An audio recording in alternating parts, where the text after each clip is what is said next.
Olá, meus queridos alunos, sejam todos muito bem-vindos ao canal da Prof. Filomena, chegando para vocês com mais um super resumão de todo o conteúdo que foi trabalhado do dia 19 ao dia 25 de fevereiro, tanto questões do simulado quanto as questões do Detran. Mas antes de eu começar esse vídeo, já peço para você se inscrever aqui no canal, ativar o sininho para você poder receber os vídeos novos que são postados todos os dias, deixar o teu joinha, o teu like, o teu comentário e, claro, bora lá para as questões para o resumão do dia 19 ao dia 25 de fevereiro de 2023. Após ter causado um atropelamento, o motorista que conduzia o veículo chamou o socorro especializado para socorrer a vítima. E enquanto aguardava o resgate, adotou os seguintes procedimentos. Nesse caso, ele está dando para nós 4 números romanos, dos quais só está correto o número romano 3, que fala em isolou o local do acidente e evitou a presença de curiosos.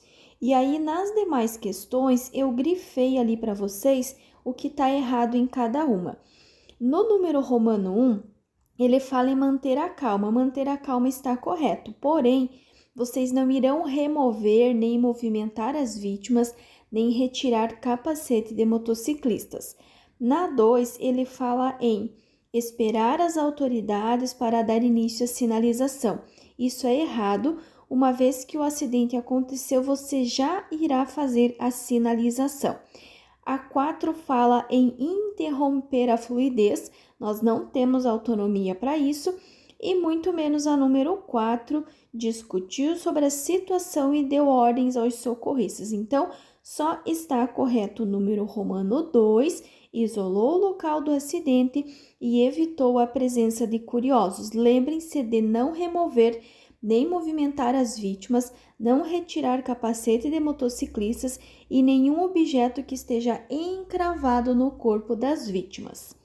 Um condutor que teve sua CNH cassada poderá requerer sua reabilitação após, nesse caso, 2 anos ou 24 meses.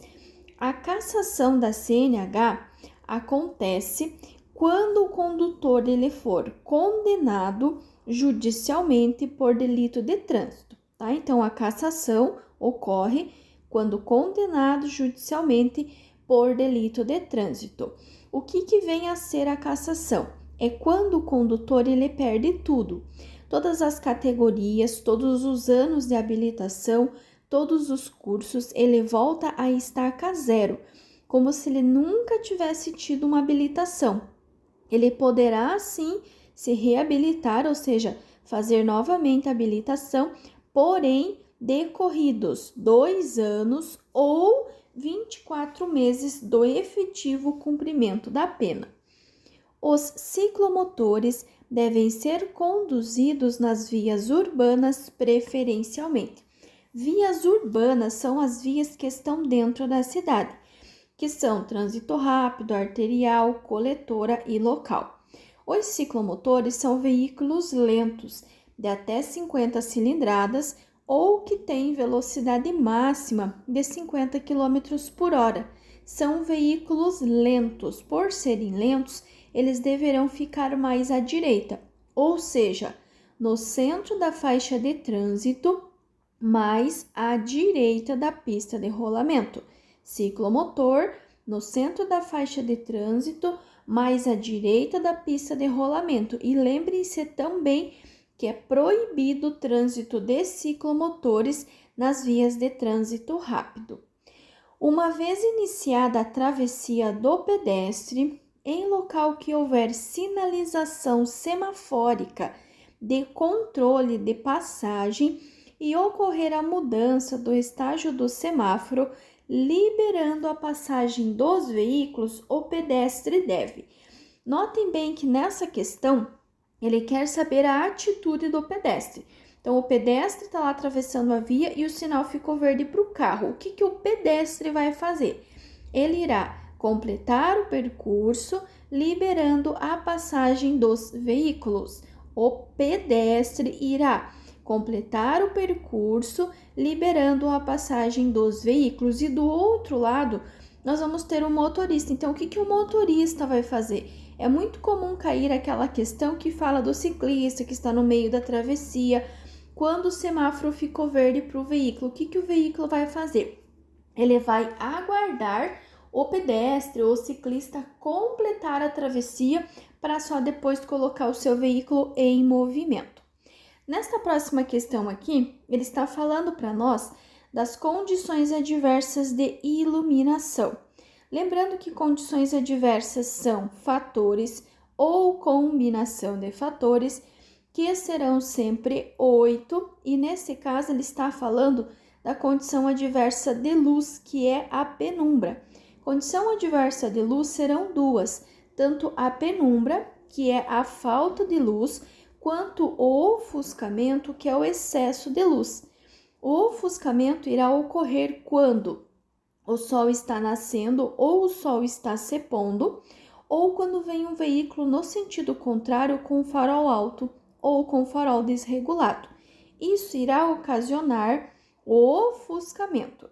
E depois nós teremos a penumbra. A penumbra nada mais é que a falta de luz, a falta de iluminação, ou seja, quando está amanhecendo ou quando está anoitecendo. Então, o ofuscamento e a penumbra são condições adversas de luz ou de iluminação. Reforçando, condições adversas, caso pergunte o que é, a resposta tem que começar com os fatores ou combinação de fatores. Lembrando, se perguntar quais são, lembrem-se sempre que são 8. E quando falarmos em condição adversa de luz ou de iluminação, será o ofuscamento, que é essa questão que eu coloquei aqui, que é o excesso de luz, que poderá causar cegueira momentânea, ou então a penumbra, que nada mais é que a falta de iluminação. Então, ofuscamento e penumbra são condições adversas de luz ou de iluminação.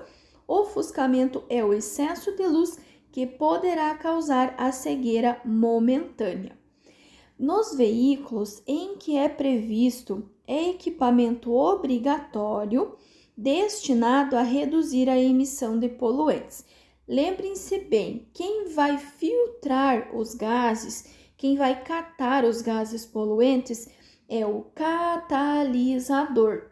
O catalisador, ele irá filtrar os gases poluentes que são emitidos pelos veículos de vocês.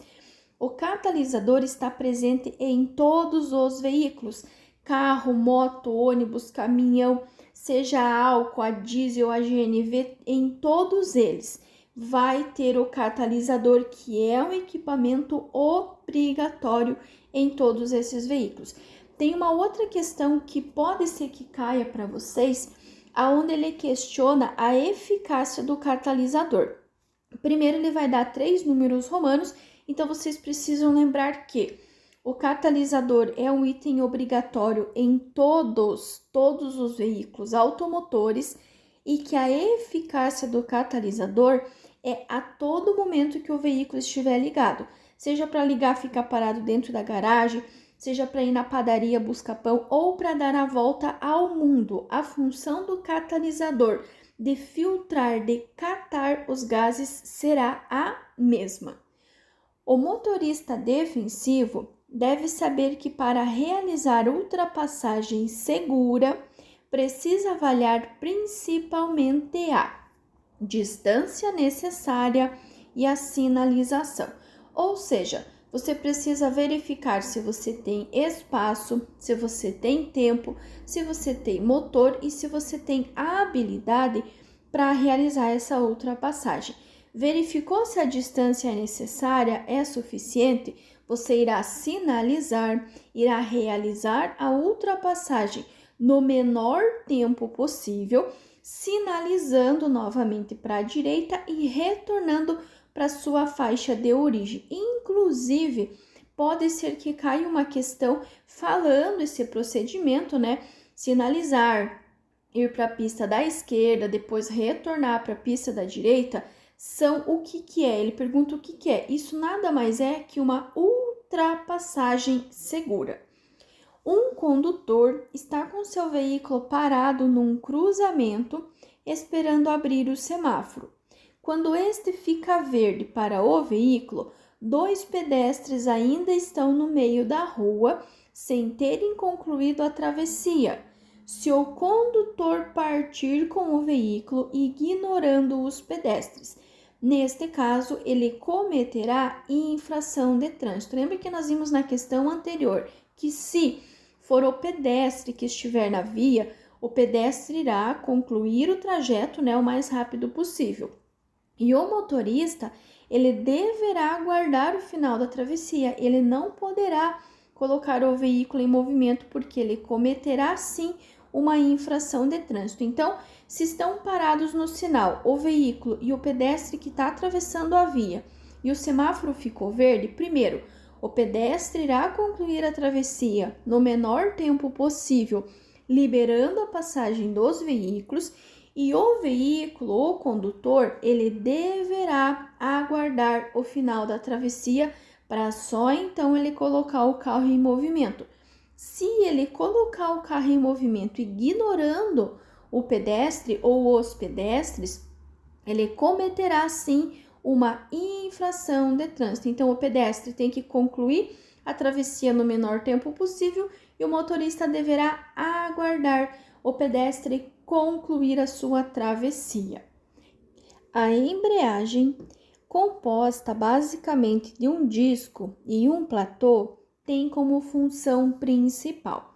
Então, a função da embreagem não é não acavalar as marchas, nem permitir ligar o veículo, nem facilitar o funcionamento do motor. A embreagem existe e a sua função é ligar e desligar a força motriz do motor da parte restante da transmissão. Ou seja, toda vez que você pisa na embreagem, que você desliga essa força motriz, é o momento que você consegue realizar a troca de marcha. Por isso que nós pisamos na embreagem, trocamos de marcha e soltamos a embreagem. Esse movimento de pisar e soltar no pedal é justamente o momento que acontece essa função de ligar e desligar a força motriz do motor da parte restante da transmissão. Então, essa é a função principal da embreagem: ligar e desligar a força motriz do motor da parte restante da transmissão. E aí eu coloquei essa outra questão aqui que ele também se refere à embreagem. O conjunto de embreagem fica situado no sistema de transmissão e está localizado entre o volante do motor e a caixa de mudanças, entre o volante do motor e a caixa de mudanças. Devido à importância supervalorizada que alguns motoristas dão aos veículos, esses motoristas acreditam que a importância supervalorizada é você dar um valor a mais, um valor além ao que realmente aquilo tem valor, tá? Então, o que acontece? Significa, por exemplo, assim, eu achar que o meu carro é melhor que o teu, meu carro é mais novo que o teu, meu carro é mais bonito que o teu, a cor do meu carro é melhor que o teu. É achar que o meu é melhor que o teu, mesmo que os dois sejam exatamente iguais. Só que o problema é que esses motoristas que dão essa importância supervalorizada nos seus veículos, eles acreditam que quanto melhor o veículo, mais direitos e menos deveres o motorista tem. Isso é uma ideia errada, tá? A ideia errada é o que esses motoristas acreditam quando eles dão essa importância supervalorizada aos seus veículos. É acreditar que quanto melhor o veículo, mais direitos e menos deveres o motorista tem. Lembrando que no trânsito todos nós temos os mesmos direitos e os mesmos deveres, independente a quanto tempo nós dirigimos ou qual tipo de veículo nós dirigimos. Transitar com o veículo em ciclovia ou ciclofaixa neste caso, pessoal, é uma infração de natureza gravíssima, 7 pontos, sujeito a multa. Transitar com veículo em ciclovia ou ciclofaixa é uma infração gravíssima, sujeito a multa. Cuidem também com essa outra questão que fala em estacionar em ciclovia ou ciclofaixa.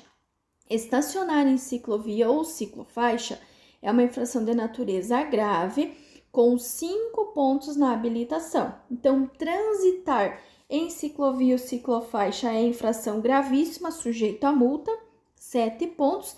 E estacionar em ciclovia ou ciclofaixa é uma infração de natureza grave, também sujeito a multa e também a remoção por estar atrapalhando a circulação dos demais e constitui uma infração de natureza grave com 5 pontos na habilitação de vocês.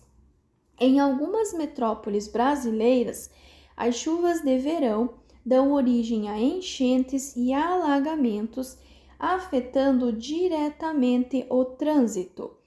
Um fator que tem sido responsável por esses alagamentos é o lixo jogado negligentemente nas ruas que, acumulado, provoca o entupimento de ralos e bueiros.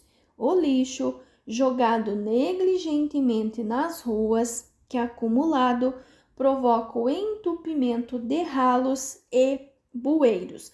Lembrem-se também que com as chuvas vocês poderão encontrar duas situações no trânsito, que é a aquaplanagem e o alagamento. A aquaplanagem é uma pequena camada de água no pavimento, tá? A qual vai tirar a aderência, vai tirar o contato dos pneus com o solo.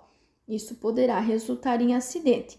E aí nós vamos ter o alagamento. Então, é uma questão muito comum de cair. Qual o procedimento correto ao passar por um alagamento? Então, vocês irão engatar a primeira marcha, manter o carro acelerado e regular a velocidade com a embreagem.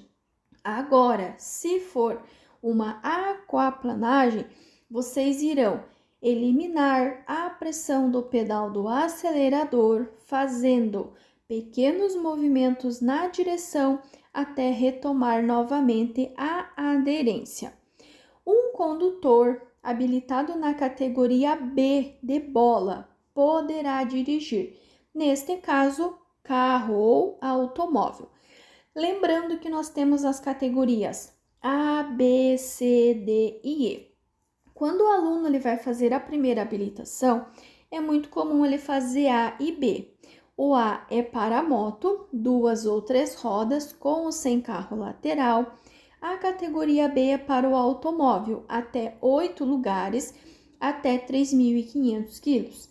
Acima de 3.500 quilos, nós vamos ter o caminhão pequeno, que é a categoria C. Na categoria D de dado, nós vamos ter ônibus, micro-ônibus, van, qualquer veículo que transporte mais de 8 pessoas. E na sequência, nós vamos ter a categoria E, que é para carreta, acima de 6.000 quilos. Ao condutor que tenha permissão para dirigir na categoria B, será conferida a Carteira Nacional de Habilitação após 1 ano, desde que não tenha cometido nenhuma infração de natureza grave ou gravíssima, ou seja, reincidente em infração média. Então, tanto na categoria A, na categoria B ou na A mais B, o candidato, o condutor, ele vai pegar a CNH definitiva, desde que não tenha cometido nenhuma infração de natureza grave ou gravíssima, 5 ou 7 pontos, ou seja, reincidente em infração média. Significa o quê? Que ele poderá ter uma infração de natureza média, mas se ele tiver 2, se ele for reincidente na infração média, ou seja, acumular 8 pontos, aí infelizmente ele não poderá pegar a CNH definitiva, ele vai perder a PPD e terá que começar o processo tudo novamente do zero. O ciclista está no meio da travessia da via quando o semáforo fica verde. o condutor do veículo motorizado deve. É muito comum essas últimas 2 semanas estar caindo as duas questões, falando da atitude do pedestre e da atitude do condutor. O condutor, ele deverá aguardar o final da travessia. Ele não pode colocar o carro em movimento, senão ele cometerá uma infração de trânsito. Ele irá aguardar o final da travessia. E quando ele falar do pedestre, o pedestre está atravessando a via e o sinal ficou verde, o que ele vai fazer? Ele irá concluir a travessia, liberando a passagem dos veículos. Que é essa outra questão aqui, ó. Ele fala, nesse caso aqui, do pedestre. O que o pedestre irá fazer quando o semáforo ficar verde? Ele irá completar o percurso, liberando a passagem dos veículos. Então, isso é o que o pedestre vai fazer. O pedestre deve completar o percurso, liberando a passagem dos veículos. E o condutor, o motorista do veículo, ele deverá aguardar o final da travessia. Ele não pode, em hipótese alguma, colocar o carro em movimento. Ele precisa aguardar o final da travessia. E se porventura ele colocar o carro em movimento, que é essa questão aqui, ó. Se o condutor partir com o veículo ignorando os pedestres, ele cometerá uma infração de trânsito. Então, o pedestre, se o sinal ficar verde, ele vai concluir a travessia, liberando a passagem dos veículos. O condutor do veículo deverá, mesmo que o sinal fique verde, aguardar o final da travessia.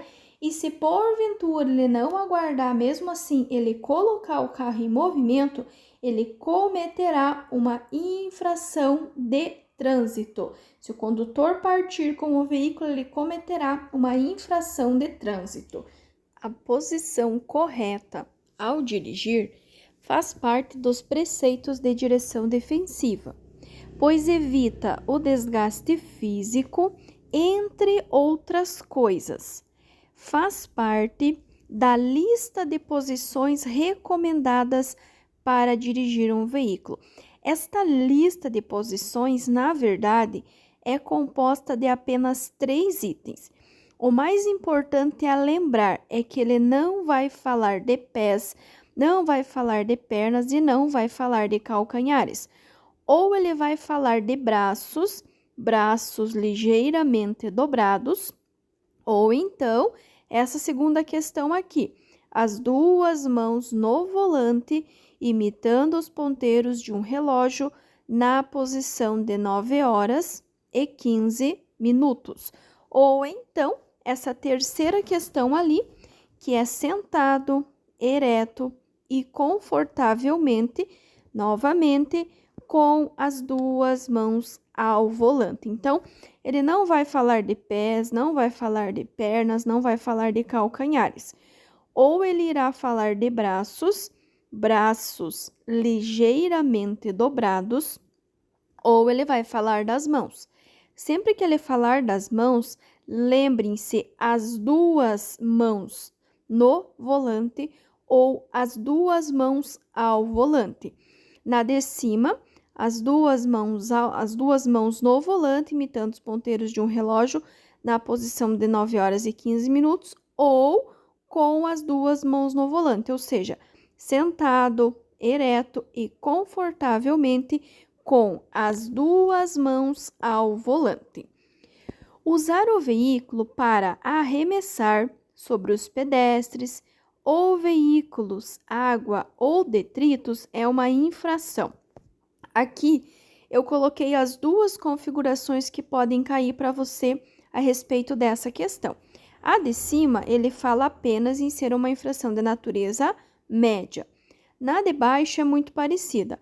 Atirar nas vias públicas objetos ou substâncias de dentro do veículo é passível de multa e constitui uma infração média também. Só que aí notem que ele dá o complemento, que pode ser considerada irresponsável sobre o ponto de vista ambiental. Então, na de cima, ele fala em usar o veículo para arremessar. E na de baixo, ele fala em atirar na via pública. Resumindo, usar o veículo para arremessar sobre pedestres ou veículos, água ou detritos, ou mesmo atirar nas vias públicas objetos ou substâncias, ambas são infrações de natureza média com 4 pontos. E aí poderá ter o complemento que pode ser considerada irresponsável sobre o ponto de vista ambiental. Então, usar o veículo para arremessar ou mesmo jogar, atirar, abandonar na via objetos ou substâncias, infração média com 4 pontos e poderá ter o complemento ser considerado irresponsável sobre o ponto de vista ambiental. Subidas, descidas e larguras da pista são condições adversas de. Primeiro, se ele perguntar o que são condições adversas, a resposta terá que começar com fatores ou combinação de fatores. Caso ele pergunte quais são, contem a alternativa aqui, tem 8, que vai ser a resposta correta. E nesse caso aqui, subida, descida e largura, quem tem vai ser a via. Lembrando que via é todo e qualquer espaço aonde circulem, aonde transitem pessoas, veículos ou animais. Passa um cachorro, passa uma bicicleta, uma moto, um carro, um caminhão, é considerado uma via pública, uma via terrestre. Lembrando que o ato ou efeito das pessoas transitarem sobre a via, aí chama-se trânsito. Então, o chão, a via, o espaço físico é via e o ato das pessoas transitarem sobre a via chama-se trânsito. O material particulado, fumaça, poeira e fuligem, provenientes sobretudo dos veículos movidos a diesel, causa inúmeros problemas físicos e aos seres humanos e também danos à estrutura e fachada de edifícios, contribuindo para a deterioração do patrimônio histórico e cultural de muitas cidades. E tem uma outra também que pode cair e falar do efeito no ser humano, que poderá agravar quadros alérgicos de asma. O efeito da bebida alcoólica no organismo humano afeta negativamente o estado físico e mental do condutor. A bebida alcoólica afeta negativamente o estado físico e mental do condutor.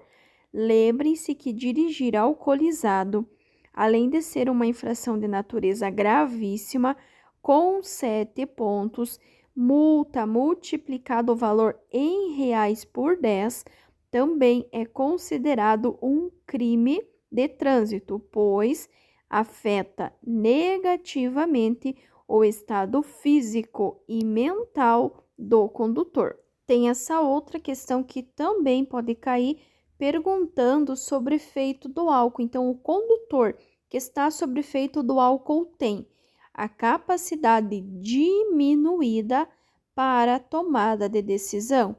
O condutor que está sob efeito do álcool tem a capacidade diminuída para a tomada de decisão.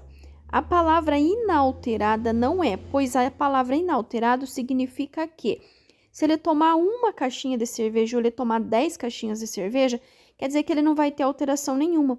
E a gente sabe que isso não é verdade. A partir de uma única latinha de cerveja, o condutor já terá a capacidade diminuída para a tomada de decisão. Capacidade diminuída para a tomada de decisão. O condutor que vai parar o veículo no acostamento deve. Essa parada no acostamento é uma parada rápida, uma parada breve, uma parada de urgência ou emergência. Então, nesse caso, ele irá acionar a luz indicadora de direção, ou seja, o pisca, reduzir a velocidade e entrar no acostamento, finalizando a manobra, acionando as luzes do pisca-alerta.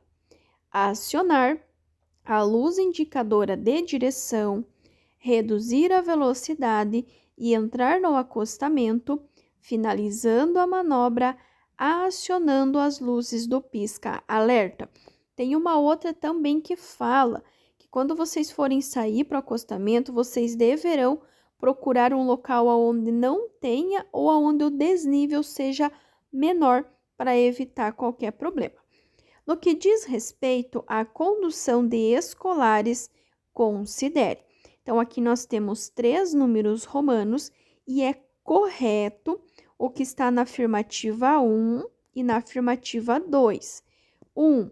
O veículo destinado à condução de escolares deve ser inspecionado semestralmente para verificação dos equipamentos obrigatórios e de segurança. Isso é verdade, semestralmente quer dizer a cada 6 meses. Então, a cada 6 meses, esses veículos precisarão passar por essa inspeção.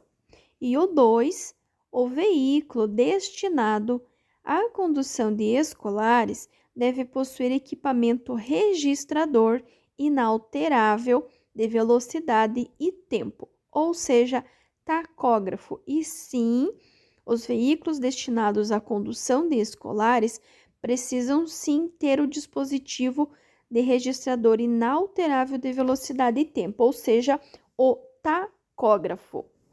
E a 3, que está errado, pois diz que para conduzir um veículo destinado à condução de escolares, é preciso que o condutor seja habilitado no B, não é no B.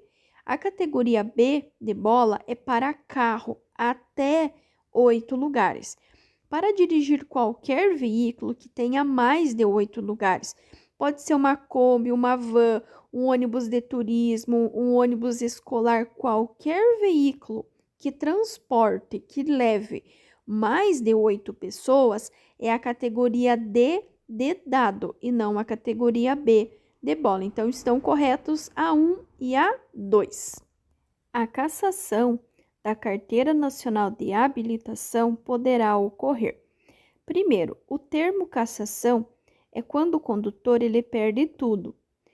Todas as categorias, todos os anos de habilitação, todos os cursos, ele volta a estaca zero. Nesse caso, quando condenado judicialmente por delito de trânsito. Quando ele dirigir sob a influência de álcool, ele poderá ser suspenso, tá? Agora, se ele estiver dirigindo suspenso, aí sim ele poderá ser cassado, ou seja, quando condenado judicialmente por delito de trânsito. Então, a cassação quando condenado judicialmente por delito de trânsito. Pode ser que caia também perguntando o tempo, né? Depois do condutor cassado, quanto tempo ele deverá aguardar para reiniciar o processo. Nesse caso, é 24 meses ou 2 anos do efetivo cumprimento da pena. A imobilização de um veículo numa via para uma operação de carga e descarga de mercadorias é considerado pelo CTB como. Nós vamos ter 2 tipos de imobilização. A primeira, que é a mais rápida, chama-se parada. A parada é algo rápido, algo breve, alguns segundos, apenas para o embarque e desembarque de passageiros. O condutor não desliga, não estaciona, ele momentaneamente para, as pessoas embarcam, desembarcam e ele segue. E o segundo é o estacionamento, que é um tempo superior ao embarque e desembarque. É quando o condutor ele para, ele estaciona o veículo, ele coloca no neutro, puxa o freio de mão e desliga. Portanto, para a carga e descarga de mercadorias, o que a pessoa precisará realizar é um estacionamento. Embora proibido pelo Código de Trânsito Brasileiro, grande número de motoristas continua usando o telefone celular enquanto dirigem. Sobre essa prática, considere as seguintes afirmações. Estão corretos números romanos 1 e 3, que é o que nós vamos ler primeiro. Ao utilizar o aparelho celular, o motorista tem menos controle sobre a velocidade do veículo e dá menos atenção à sinalização do trânsito. Isso com certeza é verdade. E a 3, o uso de viva voz poderá desviar a atenção do condutor do veículo. Sim, utilizar o celular, mesmo que no modo viva voz, irá sim desviar, diminuir, tirar a atenção do condutor do veículo. Inclusive, eu vou colocar para vocês aqui a outra questão que fala apenas do viva voz.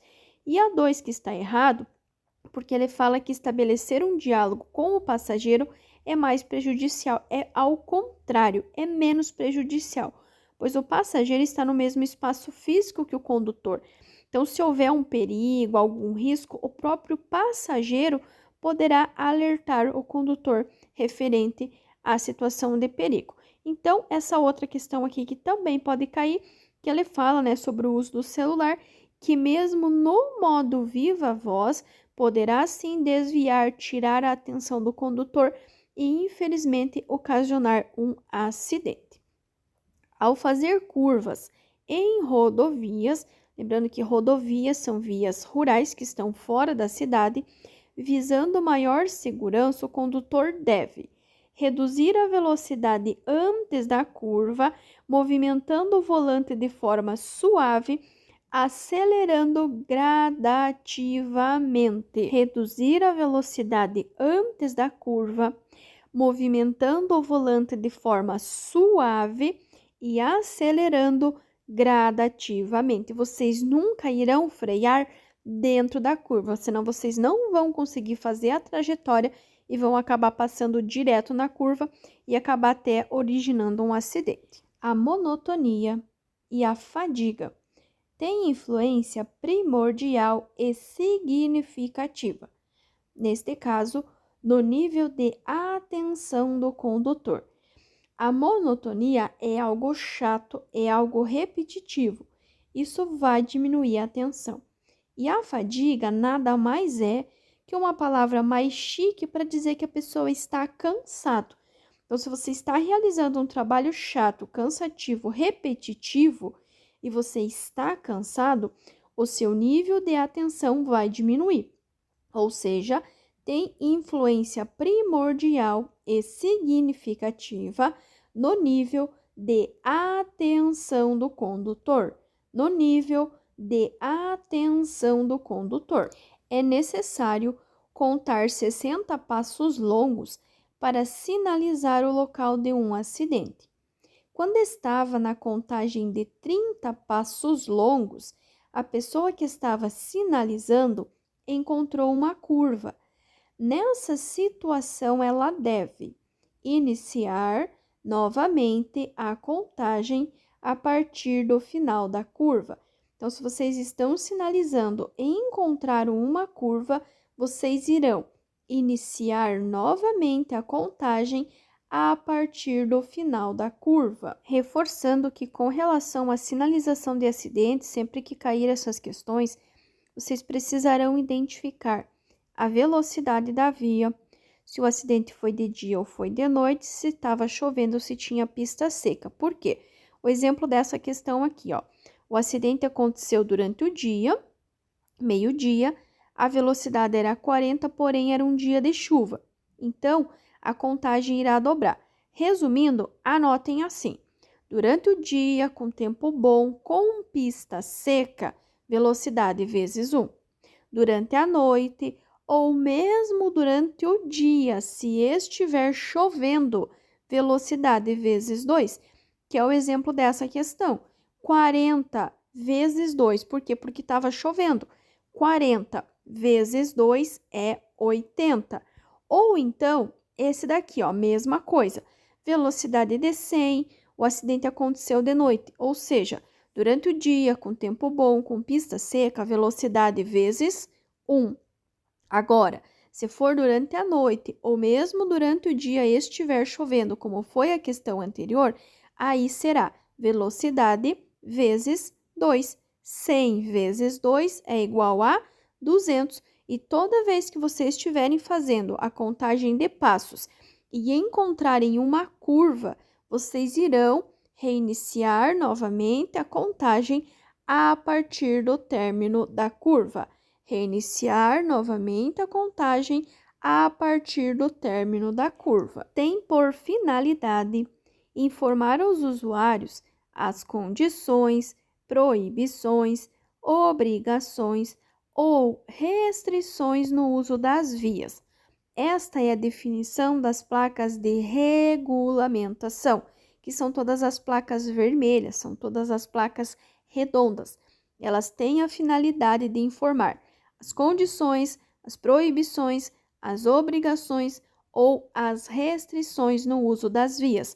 São as placas de regulamentação. São todas as placas vermelhas, são todas as placas redondas, com exceção da placa de pare e da placa de preferencial, que tem um formato diferente para vocês poderem identificar elas, tanto de frente quanto de costas, elas têm exatamente o mesmo significado.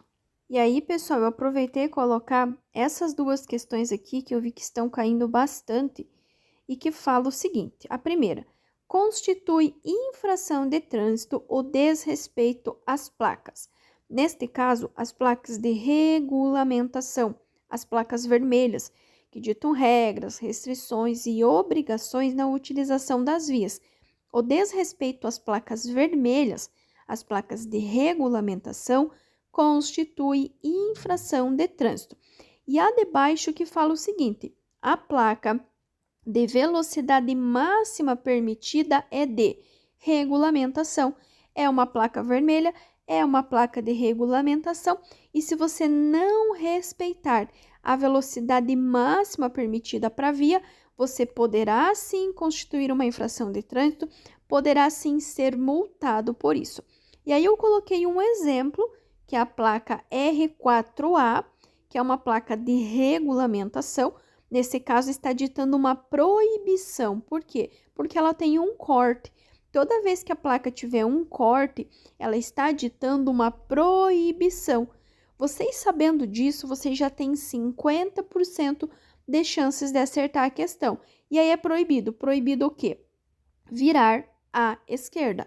A placa R4A, que é uma placa de regulamentação, regulamenta que é proibido virar à esquerda. E se vocês virar, vocês estão cometendo uma infração de trânsito e poderão sim ser multados por isso. No que diz respeito à condução de escolares, considere. Nesse caso, estão corretos os números romanos 1 e 2 e o 3 está errado. O 1 diz: o veículo destinado à condução de escolares deve ser inspecionado semestralmente para a verificação dos equipamentos obrigatórios e de segurança. Sim, semestralmente quer dizer a cada 6 meses, e sim, os veículos de condução de escolares precisam ser inspecionados semestralmente, ou seja, a cada 6 meses. E o veículo destinado à condução de escolares deve possuir equipamento registrador inalterável de velocidade e tempo, sim. Esse equipamento é o tacógrafo, é o registrador inalterável de velocidade e tempo. O tacógrafo, ele é sim um item, um equipamento obrigatório. E a número 3 está errado porque ele fala que para conduzir escolares é preciso a categoria B. E não é verdade, a categoria B de bola é para carro até 8 lugares. Para dirigir qualquer veículo que transporte mais de 8 passageiros, incluindo escolares, é preciso a categoria D de dado, que é para ônibus. A marca transversal na sinalização horizontal, que indica ao condutor o local limite em que se deve parar o veículo, é denominado. Neste caso, é a linha de retenção.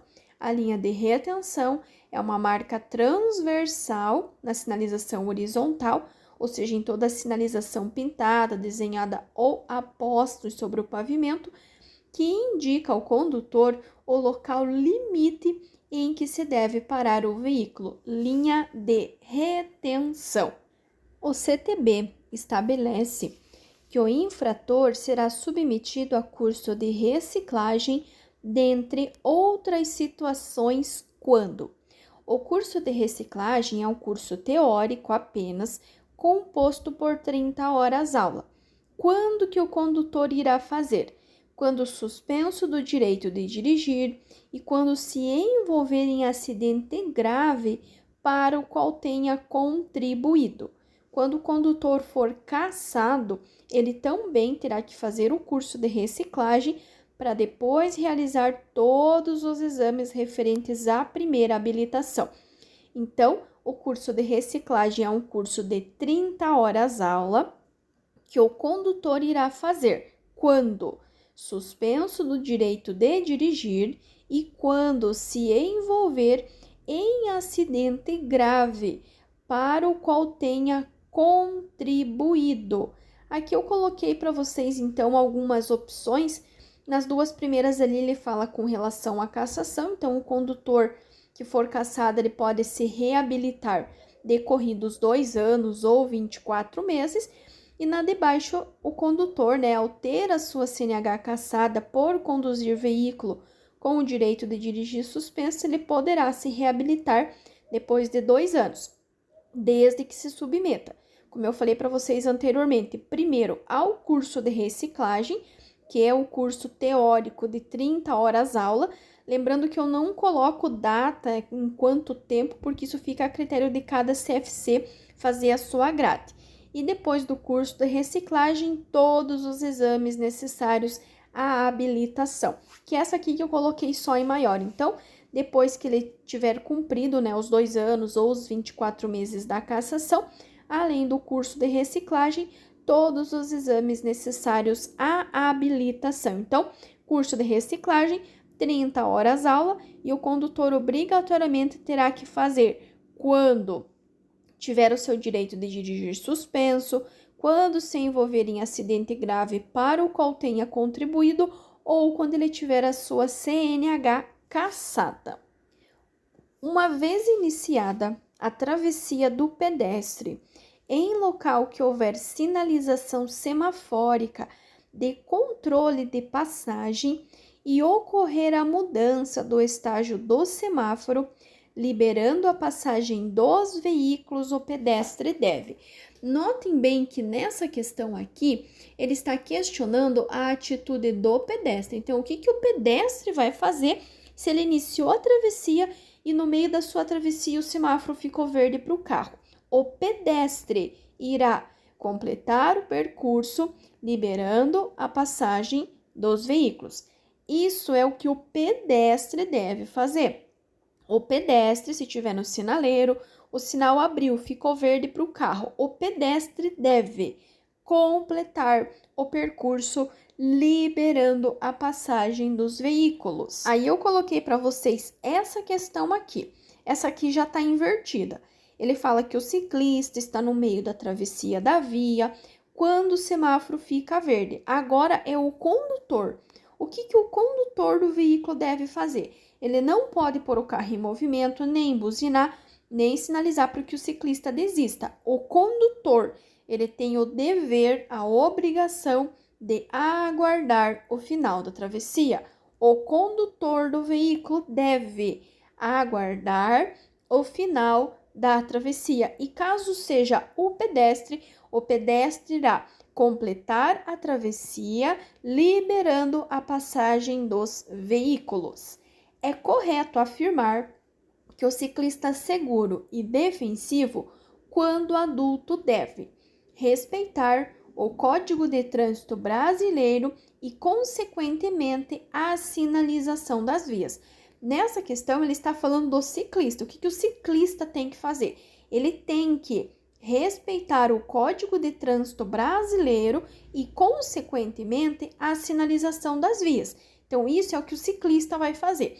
Agora, você, enquanto condutor, ao passar por um ciclista, o que você vai? Primeiro, ao passar ou ultrapassar um ciclista. É reduzir a velocidade, no caso, de forma compatível com a segurança e manter obrigatoriamente 1,5 metros ao passar ou ultrapassar um ciclista. Então, ao passar ou ultrapassar um ciclista, reduzir a velocidade de forma compatível com a segurança e manter a distância de 1,5 metros. Nos casos de retenção do veículo previstos no CTB, a critério do agente da autoridade de trânsito, a retenção do veículo não será imediata, desde que este ofereça condições de segurança para circulação em via pública. Só que tem uma exceção.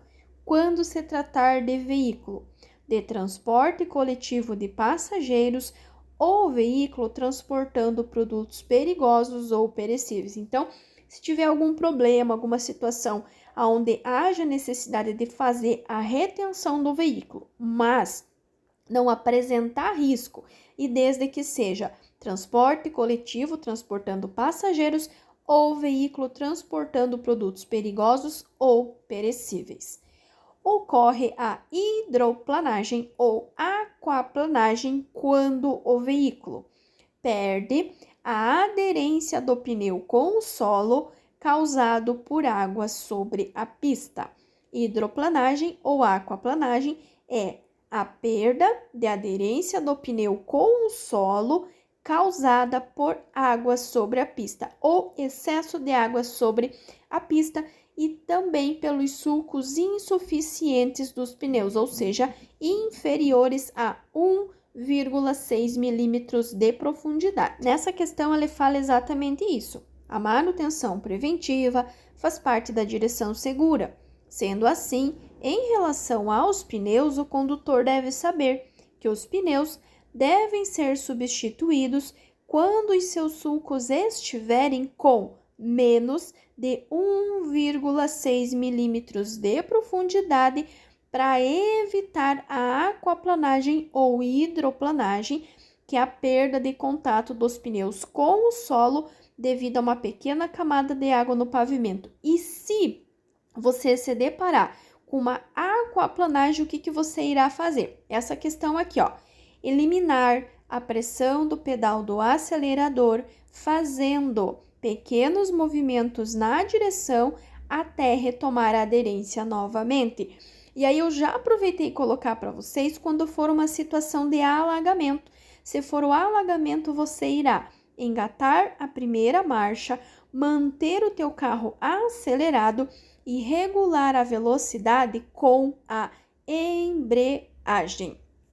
Tem por finalidade informar aos usuários as condições, proibições, obrigações ou restrições no uso das vias. Essa é a função das placas de regulamentação.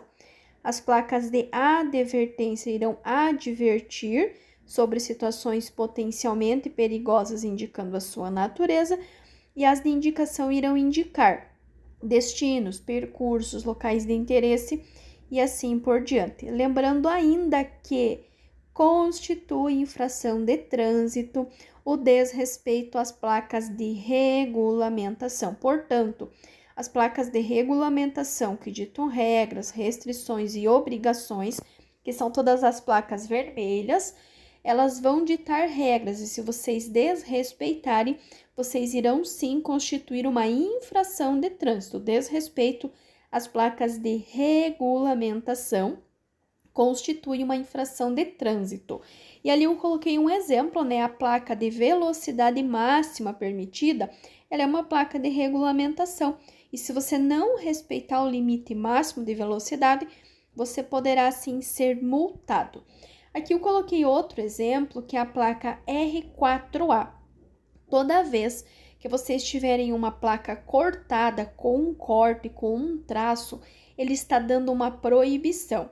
Só sabendo disso, você já teria uns 50% de chances de acertar essa resposta. Então, ali está dando uma proibição. É proibido o quê? Proibido virar à esquerda. A placa de regulamentação que dita regra, restrição e obrigação R4A regulamenta que é proibido virar à esquerda.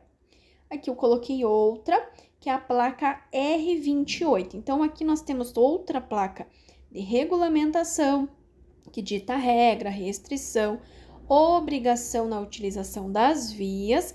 Neste caso, ela está ditando uma obrigação, ou seja, tem um sentido duplo de circulação. Por quê? Notem que vocês têm duas setas e cada seta está indo em uma direção. Portanto, a placa R28 regulamenta um duplo sentido de circulação. R28, duplo sentido de circulação. Aqui nós temos outro exemplo da placa R2. Esta é uma placa de preferência. As duas únicas placas que nós vamos ter o formato diferente é a R1 e a R2, que é a placa de pare e também a placa de preferência. Por que elas têm esse formato diferente? Para quem não sabe, é para vocês poderem identificar elas tanto de frente quanto de costas. Então, a placa de pare e a placa de preferência, estando de frente ou estando de costas, elas têm o mesmo significado, elas irão passar a mesma informação.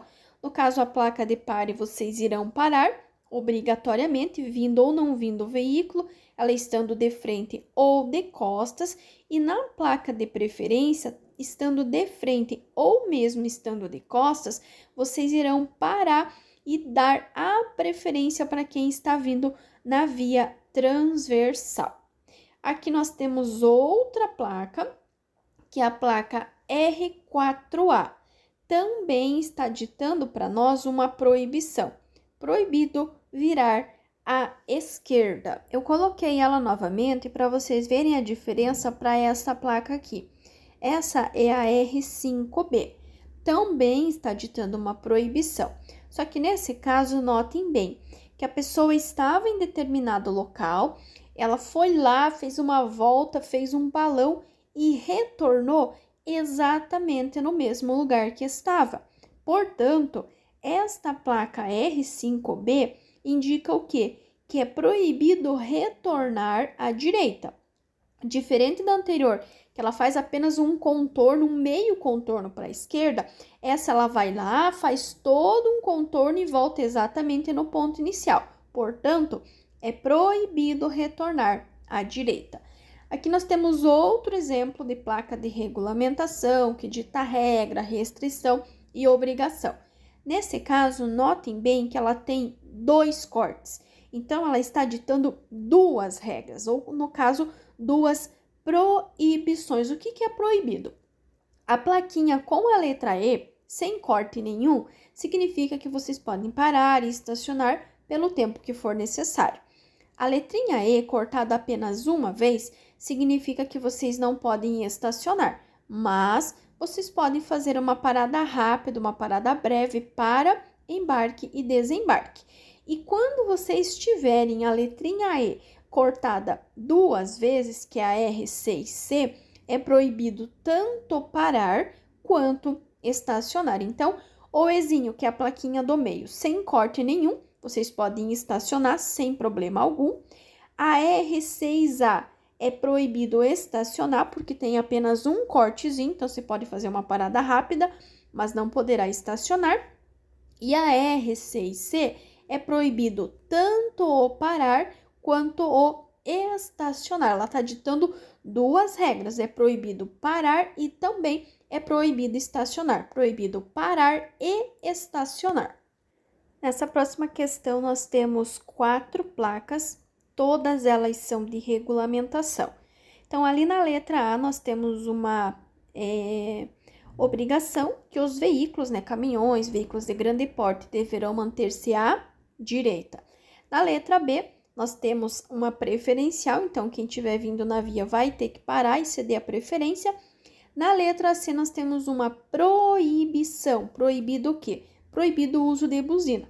Lembrando que a buzina ela vai ser proibida de se utilizar entre 22 e 6 horas da manhã, ou então quando vocês encontrarem esta placa aqui, com a cornetinha cortada. Então, sobrou para nós apenas a letra D, que é esse traço. Então, esse traço na letra D significa alfândega. O condutor de veículo com o braço esquerdo estendido para fora, horizontalmente, ou seja, deitado, sem movimentá-lo, indica para os outros condutores que irá, nesse caso, dobrar à esquerda. Então, o condutor com o braço esquerdo, né, o braço do lado esquerdo estendido para fora, sem movimentar o braço parado, significa que ele irá dobrar à esquerda. Eu até coloquei para vocês aqui essa figura, que é de uma outra questão que também pode cair, e aqui vocês conseguem ver a ilustração das três situações. Então, no primeiro, que é da nossa questão, então o condutor lá com o braço esticado na esquerda é porque ele quer dobrar à esquerda. Na segunda figura, o braço dobrado para cima significa que ele quer virar à direita. E no terceiro e último, com o braço estendido para fora, porém movimentando, significa que ele quer diminuir a marcha ou mesmo parar. Então, o condutor com o braço esquerdo estendido para fora significa que ele quer dobrar à esquerda. O objetivo principal de quem presta os primeiros socorros é de proteger a vida do acidentado e reduzir o seu sofrimento. O objetivo principal de quem presta os primeiros socorros é proteger a vida do acidentado e reduzir o seu sofrimento. Não é se livrar de responder processo, nem desobstruir a via, muito menos não cumprir com mais do que a sua obrigação. É proteger a vida do acidentado e reduzir o seu sofrimento.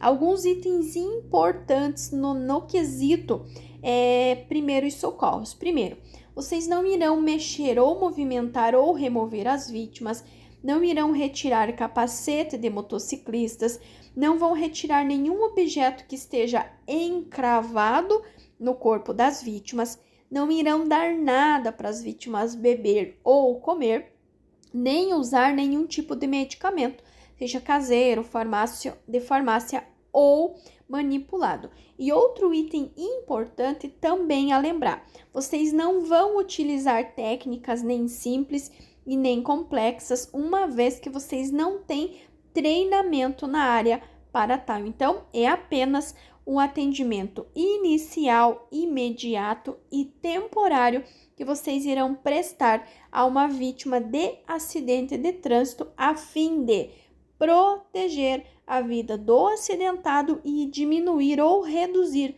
o seu sofrimento. 3 motoristas cometem infrações conforme descrito abaixo. Então, ele está dando para nós ali um quadro com 3 motoristas e 3 velocidades, 3 vias e 3 velocidades. Então, ali no primeiro caso, ele está dando uma via de trânsito rápido, que a velocidade máxima é de 80, e o condutor passou a 125. E aí ele pergunta o seguinte: nessa situação, a suspensão do direito de dirigir será aplicado. Lembrando que é importante vocês saberem disso. O condutor, ele terá o seu direito de dirigir suspenso em relação à velocidade quando ele transitar a mais de 50% do limite estabelecido para a via. Como que nós vamos fazer essa conta? Muito simples. Ali no primeiro caso, vocês irão pegar os 80 e vão somar a sua metade. 80, qual que é a metade de 80? 40. Portanto, 80 mais 40 é 120. Quer dizer que até 120 ele comete uma infração de natureza grave com 5 pontos. E a partir de 121 é uma infração de natureza gravíssima, 7 pontos e suspensão direta da habilitação. E ele estava a bem mais que 121. Ele estava a 125. Mesma coisa o segundo motorista. 60 mais a sua metade. Qual que é a metade de 60? É 30. 60 mais 30 é igual a 90. Significa que até 90 ele comete uma infração de natureza grave com 5 pontos E a partir de 91, uma infração de natureza gravíssima, com 7 pontos e suspensão direta do direito de dirigir. E o nosso condutor estava a exatamente 91. Então, sim, ele também será suspenso junto com o condutor 1.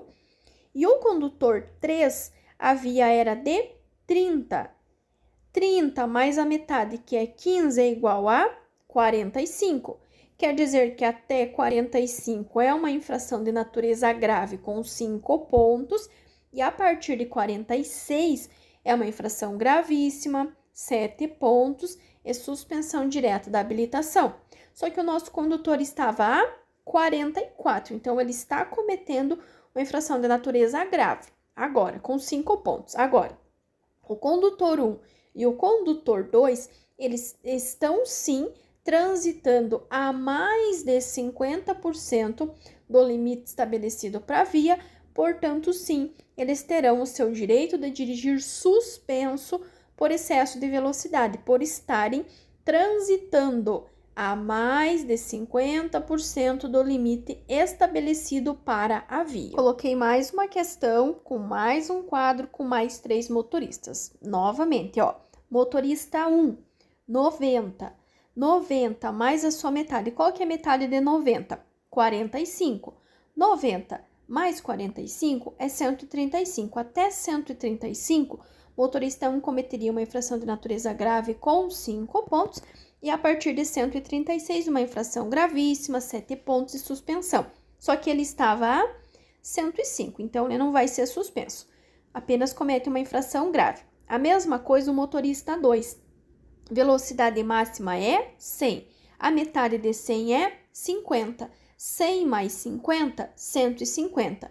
Até 150, uma infração de natureza grave com 5 pontos. A partir de 151, uma infração gravíssima, 7 pontos e suspensão do direito de dirigir. Só que o nosso condutor estava a 135, então ele comete infração grave também. E o condutor 3, a via era de 40 e ele passou a 65, mesma conta, 40. Qual que é a metade de 40? 20. 40 mais 20 é igual a 60. Até 60, ele comete uma infração de natureza grave com 5 pontos e a partir de 61, uma infração de natureza gravíssima com 7 pontos e suspensão direta da habilitação. E ele estava a mais de 61, ele estava a 65. Portanto, quem terá o direito de dirigir suspenso por transitar a mais de 50% do limite estabelecido para a via vai ser o motorista 3. Então, ele vai gerar suspensão por excesso de velocidade toda vez que vocês transitarem a mais de 50% do limite estabelecido para a via. O conjunto da embreagem fica situado no sistema de transmissão e está localizado entre. Então, vocês podem ver que as duas perguntas são iguais, as respostas também são iguais. O volante do motor e a caixa de mudanças. Não é o motor e o diferencial, nem o diferencial e os eixos. A resposta correta é o volante do motor e a caixa de mudanças. E também pode ser que caia essa outra questão aqui, falando da função da embreagem. Então, aqui ele está falando da localização. A embreagem fica localizado entre o volante do motor e a caixa de mudanças. Agora, a função da embreagem é ligar e desligar a força motriz da parte restante da transmissão. A função da embreagem é ligar e desligar a força motriz do restante da transmissão. O CTB estabelece para cada infração de trânsito o valor da multa correspondente. No caso, nós temos 4. Gravíssima, 7 pontos, grave, 5 pontos, média, 4 pontos e leve, 3 pontos.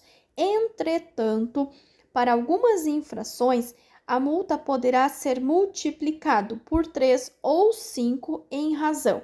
Nesse caso, vai acontecer nas infrações de natureza gravíssima em função ou em razão da gravidade e consequência da infração. Por exemplo, dirigir alcoolizado é uma infração de natureza gravíssima, com 7 pontos, e a multa, o valor em reais, é multiplicado por 10. Outra, deixar o condutor envolvido em acidente com vítima de adotar providências de sinalização no local. Mesma coisa, ó, multa 5 vezes.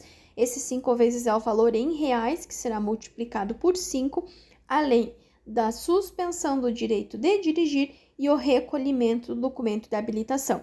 Essa multiplicação, ela irá ocorrer nas infrações de natureza gravíssima.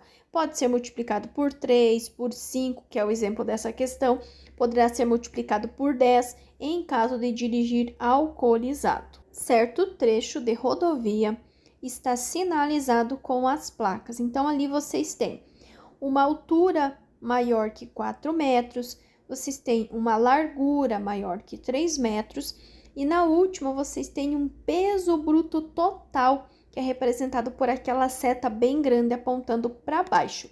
E aí, a pergunta que ele faz é a seguinte: é proibido. Para quem que vai ser proibido o trânsito? Para qualquer veículo que seja maior que as medidas que ele deu acima. Então, é proibido para veículos maior que 4 metros, largura maior que 3 metros e peso bruto total maior que 15 toneladas. Então, todos os veículos que tiverem limitações acima do que estão nas placas vai ser proibido. Em relação aos motociclistas, é regra de segurança obrigatória. Neste caso, usar viseira ou óculos de proteção. A letra C está errado quando fala em não transportar crianças, porque existe uma regra que inclusive é uma segunda opção de resposta. Proibido o transporte de crianças com menos de 10 anos. Então, para essa pergunta, podem ter duas respostas. Usar viseira ou óculos de proteção é uma segurança obrigatória, ou então, proibido o transporte de crianças com menos de 10 anos. Todo condutor, além de conhecer a legislação de trânsito, deve preparar-se para conduzir veículos com segurança, conforme preceitos da direção defensiva. Sendo assim, indica imperícia do condutor do veículo. Lembrando que as 3 principais causas de acidente são a imprudência, a negligência e a imperícia. O que é a imperícia? A imperícia é a falta de técnica, é a falta de habilidade por parte do condutor, quando ele não tem ainda toda a habilidade, toda a técnica, toda a destreza em algumas situações. Então, imperícia é um acidente causado pela falta de habilidade do condutor. Dirigir sob a influência do álcool é considerado como negligência, que é quando eu sei que eu estou errado, mas mesmo assim eu continuo insistindo no erro.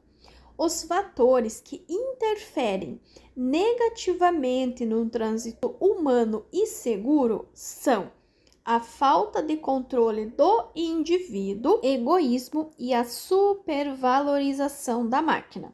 Falta de controle do indivíduo, egoísmo e a supervalorização da máquina. Lembrando que em torno de 95% dos acidentes de trânsito são ocasionados por falhas humanas, ou seja, pelo nosso comportamento, pela falta de controle, pelo egoísmo e pela supervalorização da máquina.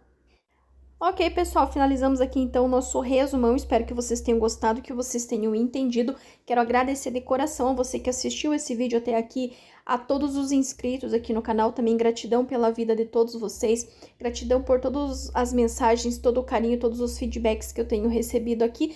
Desejo a vocês um excelente, abençoado domingo, desejo também para todos vocês muito sucesso, muitas bênçãos e muitas conquistas, e um abraço carinhoso da Prof. Filomena. Não esqueça, se você não é inscrito, se inscreve, ativa o sininho, deixa o teu joinha, teu like, o teu comentário e acompanhe que tem vídeos novos todos os dias.